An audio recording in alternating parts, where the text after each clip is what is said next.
Vous connaissez ce sentiment, ce frisson électrique dans le magasin, cette euphorie immédiate quand la transaction est acceptée. Et puis, le silence.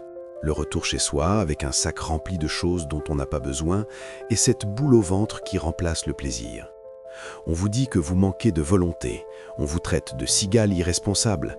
Mais si votre compte en banque est à l'agonie, ce n'est pas parce que vous aimez l'argent, c'est parce que vous fuyez quelque chose de beaucoup plus profond.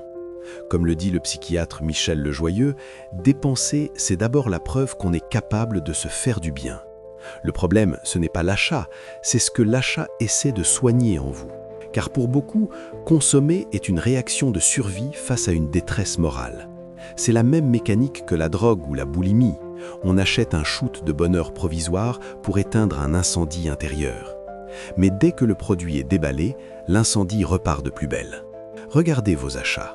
Les vêtements pour restaurer une identité, le matériel high-tech ou les voitures pour simuler la puissance. On n'achète pas un objet, on achète un autre soi. On essaie d'être plus admirable, plus digne d'être aimé. On achète un narcissisme de secours parce que l'original est en miettes. Plus sombre encore, certains dépensent pour détruire. Enfin, chaque ticket de caisse est un message adressé à l'enfant que vous avez été. Soit vous gâtez rétrospectivement l'enfant qui a manqué de tout, soit vous entretenez le malheur d'une enfance violente ou abandonnique en vous mettant délibérément dans une situation difficile. Vous ne payez pas des factures, vous payez votre passé. Pourtant, des solutions existent. La première étape, elle demande du courage.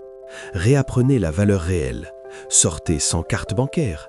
Affrontez les magasins avec uniquement du liquide et une liste précise. Cassez l'automatisme. Redonnez à l'objet sa place d'objet et non de sauveur. Mais ne devenez pas une fourmi austère et triste. Octroyez-vous un budget folie, mais apprenez à le savourer vraiment. Le plaisir régule la pulsion. L'interdiction totale, elle, nourrit l'explosion. En conclusion, si vous dépensez trop, arrêtez de vous flageller. Regardez plutôt le vide que vous tentez de combler. L'entourage ne peut pas payer vos dettes à votre place, car personne ne peut acheter votre liberté à votre place. Devenir responsable, ce n'est pas devenir ennuyeux, c'est décider que votre valeur ne dépend plus de ce que vous possédez, mais de ce que vous êtes capable d'assumer. Reprenez les clés de votre budget, car c'est là que commence la vraie propriété de soi. Votre nom ne sera pas gravé sur vos factures, mais sur vos réalisations.